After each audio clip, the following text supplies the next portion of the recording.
are watching Channel Africa Conversations. They exploit the oil in Limbe in Ambazonia, but the taxes are paid in the neighboring French Cameroon town in Douala. So sometimes people say we are fighting because of marginalization. It's not about marginalization. It's about our identity. Hello and welcome to Channel Africa Conversations. I'm your host, Peter Ndoro. And on today's episode, well, we focus on the Federal Republic of Ambazonia. And this is the Anglophone regions of Cameroon that declared independence from Cameroon in 2017. And sadly, it's been for a long time a region that's been embroiled in a conflict that's led to significant loss of life and displacement. Our guest today is somebody who's been pivotal in terms of advocating for the rights and the recognition of English-speaking population amidst this turmoil that's been playing out. Well, in this episode, we're going to try and shed some light on the historical context of the Anglophone-Francophone divide, the current state of what was known as Southern Cameroons, and explore the potential pathways to peace and resolution for Ambazonia. And to help us unpack this relatively little-known story of Ambazonia is the Federal Republic's Vice President, Mr. Dabney Yerima. Thanks very much indeed for joining us, and welcome to Channel Africa Conversations. Thank you, Peter, for having me. Well, let's start with the historical divide, because it starts in 1961, this story. Even though you declared independence 2017, it does go back decades. And we see it as a Francophone, Anglophone divide, but it's a little bit more complex than that, I believe. That is correct, Peter.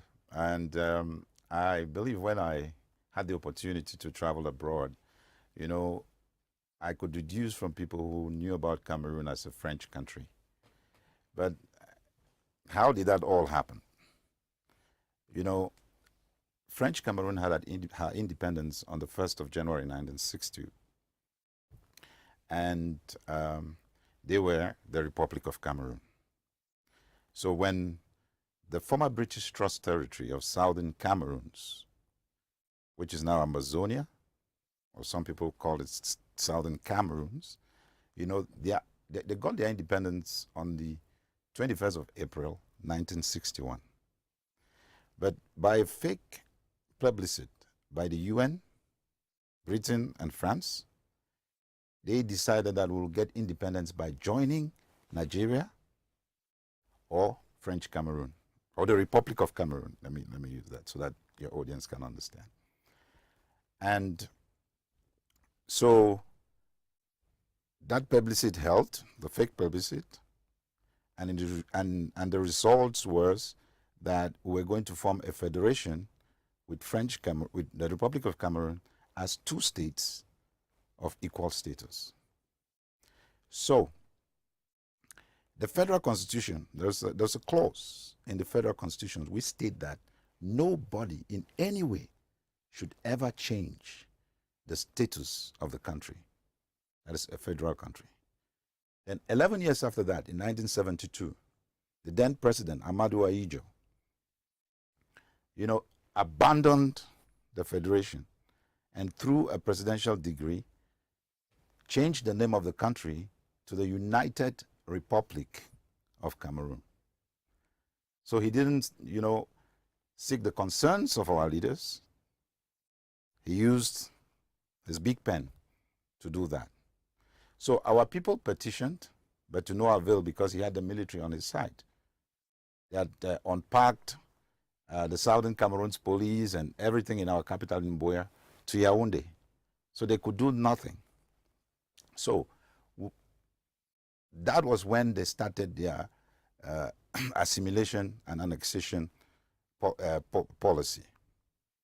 So the whole deal behind the federation was to annex and assimilate Ambazonia.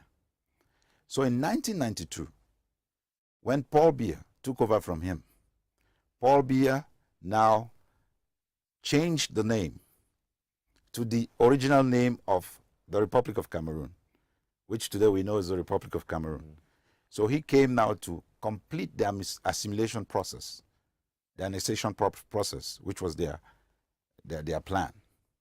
So he changed it to the Republic of Cameroon, and since then, you know, he's been ruling with a heavy hand. So if you go back to our history, you'll see that our people have been fighting for the reinstatement of our independence.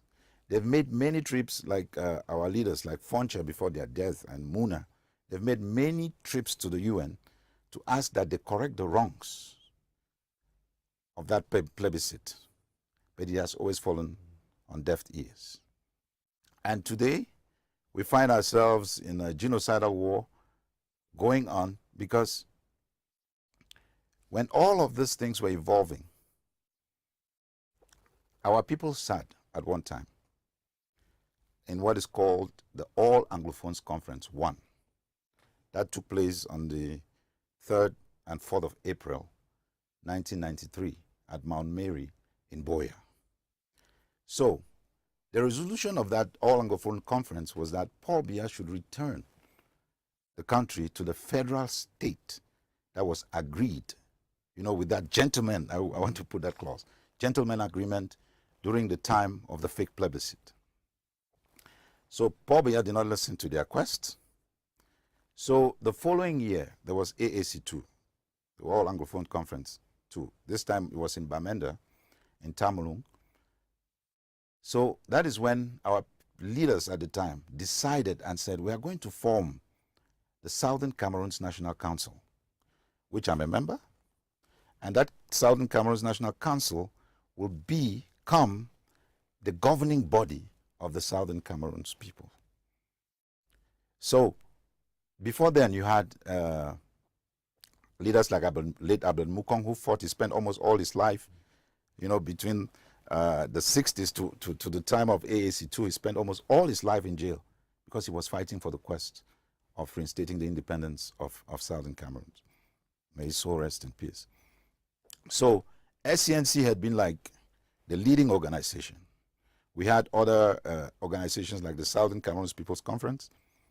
We had the Cameroon Anglophone Movement that were fighting along SCNC to reinstate the independence of Southern Cameroons. And they collaborated and at one time took our case to the African Court in the Gambias. And the ruling was on our favor. But the Republic of Cameroon has never respected that ruling. So why has Yaoundé wanted to hold on to Southern Cameroons?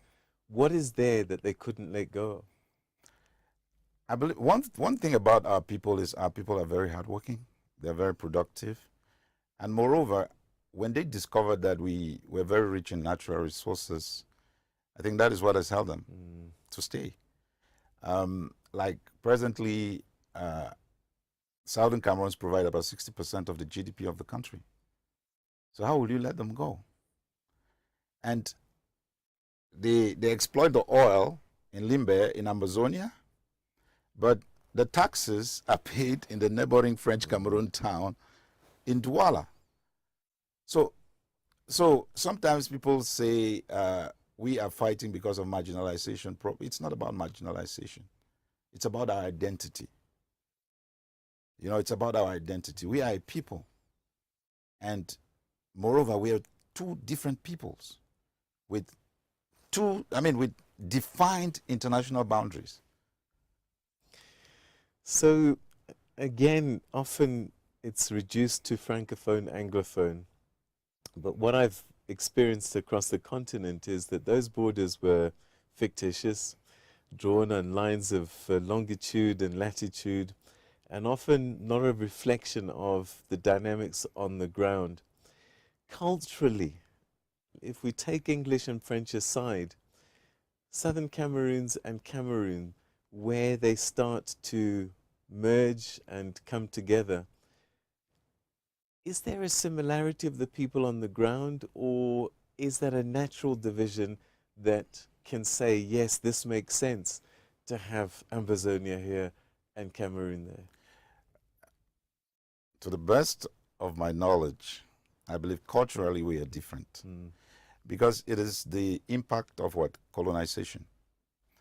If we want to look at maybe certain traditional similarities, you could find some identities with cultures in French Cameroon that are closer to Ambazonia. But the whole issue is the impact of colonization that has changed us. For instance, we practice common law. They practice civil law. So those are two things that you cannot mix together. So these are the differences that it just makes us totally different.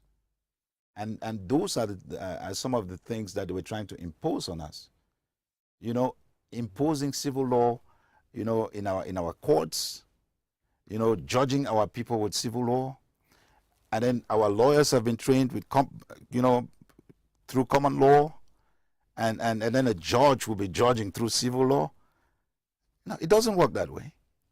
And then they will send French teachers, people who don't understand English, to teach our children. It doesn't work that way because they have grown up in this kind of Anglo-Saxon tradition or way of life, I should say. So you cannot mix the two. It cannot work. Yeah, we've seen in some countries where the governing party, the ruling people, will start to impose their culture and their ways on the minorities. Is that something that you've experienced where the Francophone way, I'll just use that inverted commas, has Yaoundé tried to impose that in the southern Cameroon? Correct. That's what they've done. And that is why, one, you'll hear the president say, Cameroon is one and indivisible. When and where did that happen? And he even sat in France, I think a couple of years back, and said, we try to assimilate them. But it's difficult because we are two different peoples of two different cultures. So that is the difficulty that they have. And they've tried to express that in our schools. They've tried to do that in our courts. It cannot work. And when our teachers and lawyers strike, it was just a public demonstration to say, no, this cannot happen. We cannot accept this. Judging our people with civil law, and then teaching our children, bringing teachers who are French speaking to teach our children, is unacceptable. And what happened was, as usual, they sent their military to brutalize the teachers. And when the teachers were brutalized, lawyers also brutalized, some wounded. That is when it dawned on our people the fight that the SCNC, SCAPO, SCAM, SYL has been fighting for the liberation of Ambazonia. And then it made our people now to say, okay, now let's come together and look into this critically. And our people decided to organize conclaves in Nigeria, where the Southern Cameroon's Ambazonian Consortium United Front was formed, that's CACUF, and later grew to the interim government. And if you will recall, I think you've seen some of those images online. When our president made the speech, President Sekou, who is serving a life sentence with his cabinet now in dungeons of French Cameroon, when he made his speech and called on our people to reinstate the independence of Southern Cameroons, our people came out with peace plans from all the corners of Ambazonia.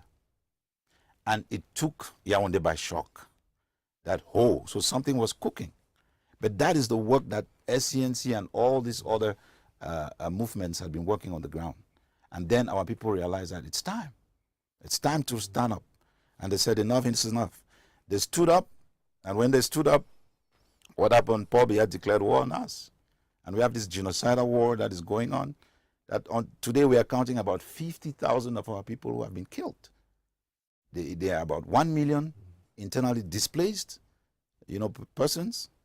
Within some of them are in French Cameroon, and some maybe they've left where there's serious fighting, and they're in the cities in our area. And then we have also about 1 million refugees around the world, mostly in Nigeria, Ghana, and there are just a lot of them here in South Africa. I've been able to meet a lot of them here in South Africa. And in that process, they also destroyed about 600 of our villages. There were lots of human rights abuses by the invading military, like rapes, and all of that happening in our territory. So these attacks is one thing. What about day to day? Are you finding that Anglophones are at the bottom of the pecking order when it comes to civil jobs, civil service jobs? Describe the ways of the difficulty in living as an Anglophone in Cameroon. Speaking English is a crime. That is the first thing I'll say. Because if you go to most of the French-speaking provinces, or even sometimes even in our own provinces, as they call them, and you're going to do an official document, and you meet a civil servant who is a francophone, and you say, "Good morning, I'm here to do this document." The answer you get is, "Est-ce que c'est l'anglais que je mange?" Wow. That, do I eat English? Or do I live Wow. with English? So then you will have to now try to speak French. Because, you know, when we were in secondary school, French, English, and maths was compulsory. There were subjects which were compulsory. But in their area, no. That is why you see they cannot even speak English. But you find a lot of Ambazonians speaking English.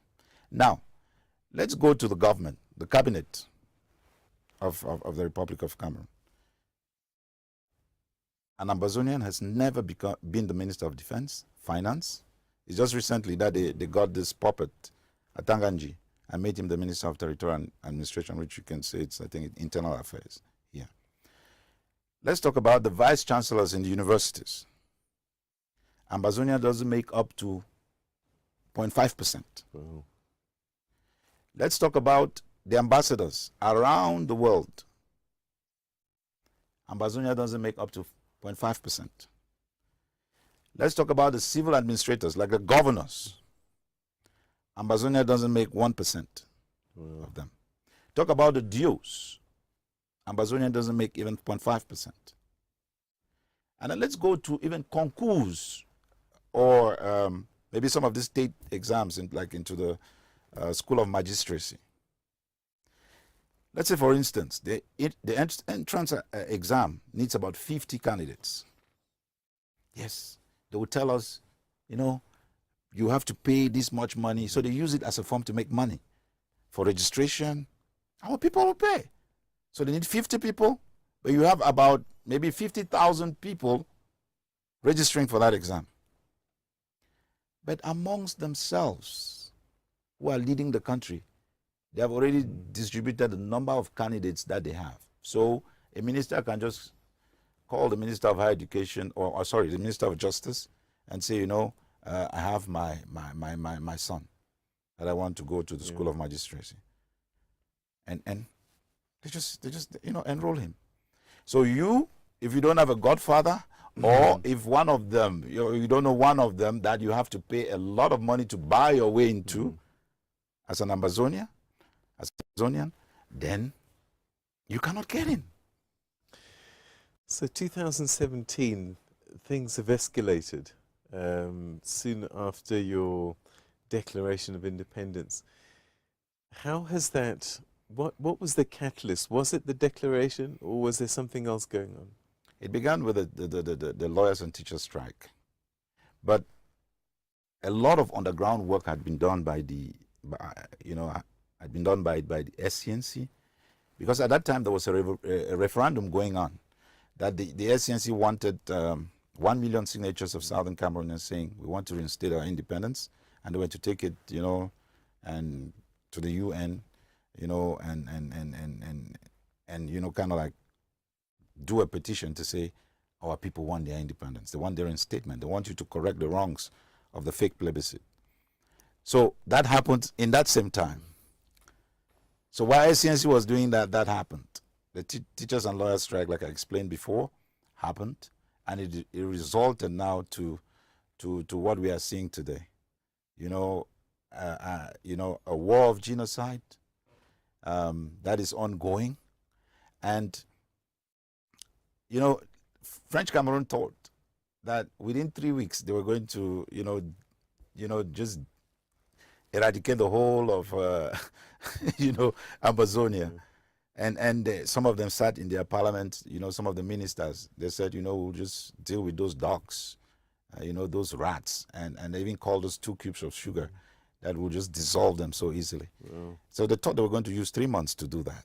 But today we are in 8 years and counting, resisting them. Is this the general feeling of all Francophonies, or is this the politicians just acting as if they're acting on behalf of the general population? Some of the Francophones, if you could watch some of their TV outlets, they have some of these debates about it. Some of them have really come out to speak to their people, to tell them, you cannot defeat Ambazonia in the battlefield. And they even educate them on the historical context to make them understand that there are no legal documents binding these 2 peoples together. So it's either the government can climb down their high horse, negotiate and dialogue with us, or this thing will continue will keep continuing. And as it continues, that is how our boys on the ground are getting more sophisticated. So some of them have been able to educate the people. But on the part of the government, about this issue of war economy, a lot of them are benefiting from it. So they are making a lot of money out of the war, and they don't want it to stop. So it is a very complex situation, because the world always says, we want to organize dialogue between Ambazonia and the Republic of Cameroon, but we don't know who to talk to. But the Republic of Cameroon got Siseko. Why? And his cabinet. Why can't you not start there? So what I'm explaining here is that they are more even divided than us. Because when you put us in one room, our main objective is the same. Maybe our way of getting towards that objective is different. But we are open to sit as stakeholders within our revolution, when it comes to very important issues like that, like negotiations, to sit down and agree that our experts, should negotiate for all Ambazonians. And that is why we are always prepared at any time when La République has the goodwill for any negotiations, for us to go to that table with our experts and negotiate on behalf of Ambazonia. Why hasn't the African Union and other international bodies, even the UN itself, been willing to listen and perhaps act on behalf of the people of Ambazonia? There's a policy in the UN, which I may not quote who told me. I think it's a leader of a government. It's like, crash my back, scratch my back, I scratch your back. So it's a gentleman's club, and they are there to cover one another. So that is why no action can come out of out of the African Union, because we have sent petitions there, we've talked to diplomats there, we've talked to even presidents, head of states, and they always tell you, we have a diplomatic. The thing is, we have a diplomatic relationship with French Cameroon. We cannot, get into their internal issues. We say, no, it's not the internal issues. You need to understand the root causes of the issue before you can make that statement. And some of them have really shown their unwillingness to do anything. But then it gives us the courage to say, if we could resist them for 8 years, why not keep going on? And that is what we're doing. For the international community like the UN, I believe that most of the players who have shown some concern sometimes, for instance, the UN, I think they were just using it to like an opportunity to get their trophies from Paul Biya. When the UN Secretary General went to Yaoundé, Paul Biya gave him a gold status. And at that time, we were talking with his office, and they were talking more about reconstruction when a war is seriously going on. People are being killed on the ground. What do you want to reconstruct? That's what he was interested about. So we told them straight up that what we need is a fact-finding mission on the ground. Gather the facts, organize genuine dialogue between French Cameroon and Ambazonia with a third party present. Some, maybe a third party with muzzle that can implement the resolutions of the dialogue. That is what we told them. And because he got his trophy, I believe now for the past how many years, we've not heard from his office. Is there a middle ground for both of you? Is there, if Ambazonia doesn't get its recognition as an independent territory, is that the red line for you, that that's the starting point to negotiation? Or is there a way that you can be given some autonomy maybe and stay within the environs of Cameroon? I mean, our position is non-negotiable. After 2 surveys by the late Cardinal Toomey and the Coalition for Dialogue and Negotiations, I mean, our people spoke loudly that they want their independence. So there's no turning back. There's no middle ground about this. So our position is that we want, the international community to organize a negotiation, send fact-finding missions, organize fact-finding missions to our territory, gather the facts, organize this negotiation in a neutral country. They're able to also get third-party observers to be there, and let's talk. Let's go into the root causes. I will not decide for our people, or our team will not decide for our people, but we've made our position very clear. And I believe that in course of the process of negotiation, maybe positions may change. But as for now, our position stands. It's independence or resistance forever.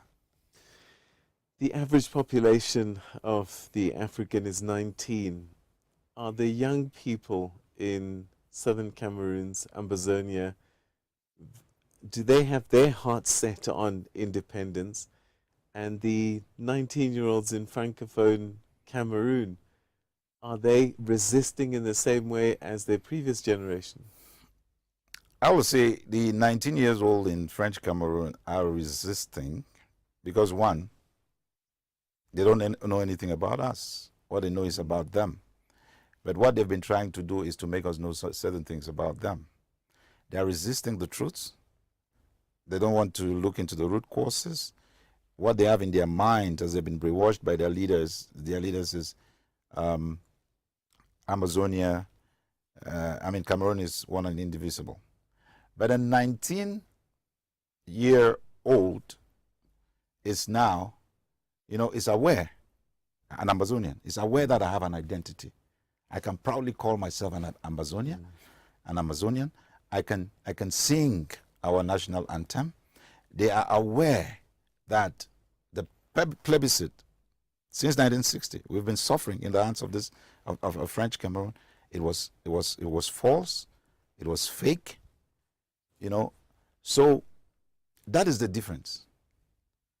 And I believe that even an unborn Amazonian now knows that he or she is an Ambazonian. And that is one of the things that we've successfully done to our people, to make them be aware of who they are, accept their identity as a people. And that is what it is. You cannot change that. The name Ambazonia, how did that come about? From Ambas Bay. And Chief Godin Dinka, at the time, he was a powerful lawyer, Ambazonian lawyer. He's one of our leaders. He's old now. He's in the UK. But he's handed the baton to his children. He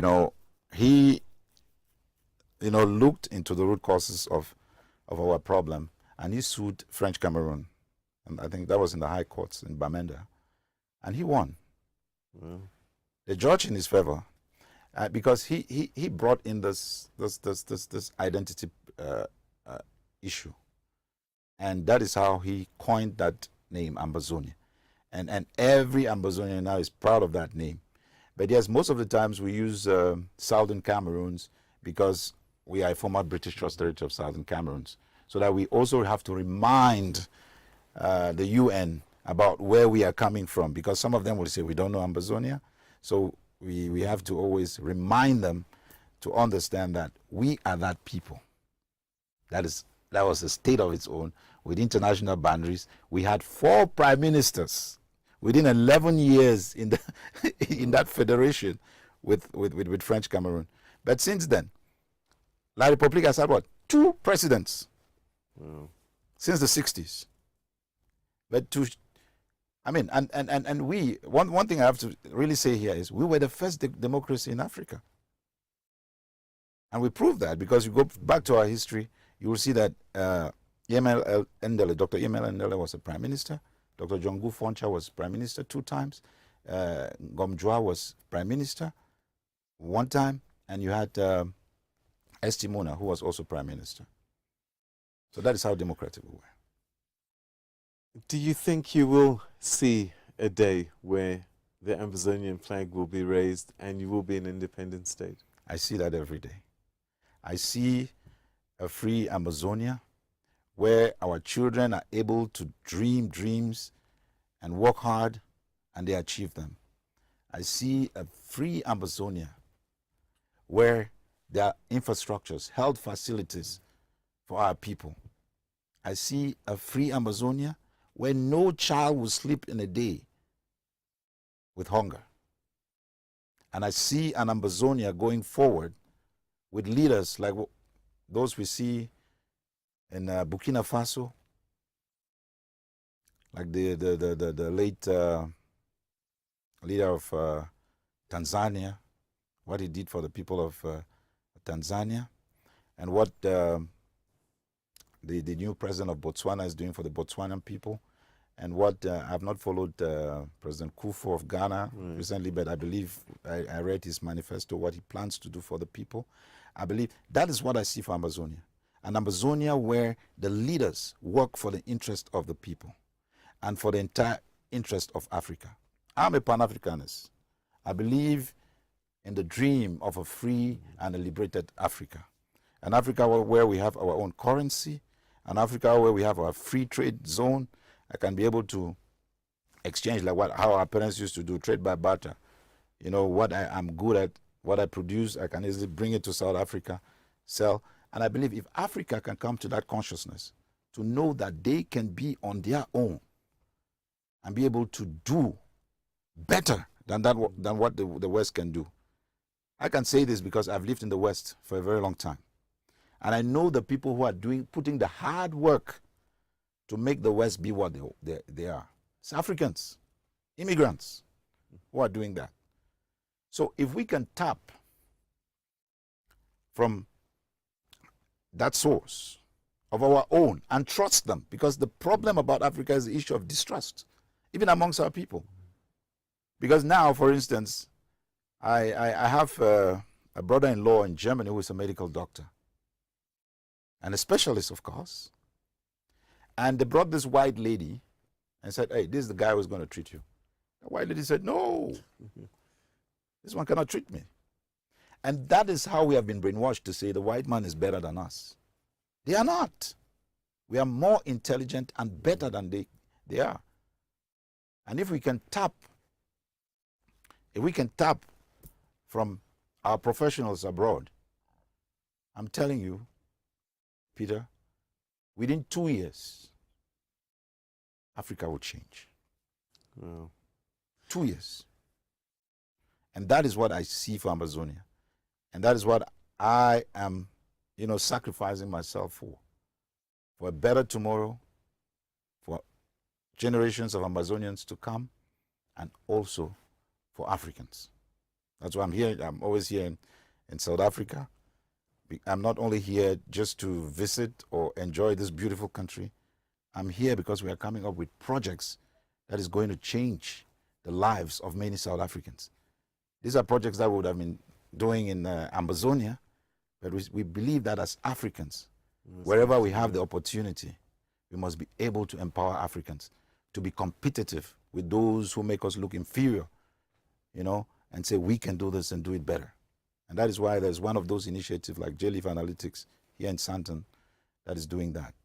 And I mean, those who are being trained there will have the same capabilities like those working for Deloitte. Those are the kind of revolutionary projects that we need for Africa. And those are things that we need to do for Africa, for our countries, to making sure that Africa grow. There are two things, finance and technology. That's what is moving the world now. And if Africa cannot invest in these two areas, they will continue to be called the dark continent. But I believe that we have taken action and we've started some initiatives here in Africa. It's an African initiative by Africans, and that is the way to go. And I'm using this opportunity to call on other Africans to say, let's embark on this kind of initiatives that doesn't only change our lives, but transform our continent entirely. Mr. Vice President, I wish we could have talked for longer, so much to unpack, but thank you so much for your insights and giving us an understanding of the struggle for the people of Ambazonia. And let's hope that a resolution comes and that you get to enjoy your own identity in your own country. Thank you so much for joining us on Channel Africa Conversations. Thank you, Peter, for having me. And I look forward to meeting with you again sometime. And that's where we're going to end today's episode of Channel Africa Conversations. But before I go, don't forget, we'd love to hear from you. What kind of conversations do you want us to have? What do you think about the one that we've just had now? And who would you like to see in our studios and having conversations with? Our social media pages are on your screen now. And also you can comment right here on our YouTube channel. Until the next time, take care. Bye-bye.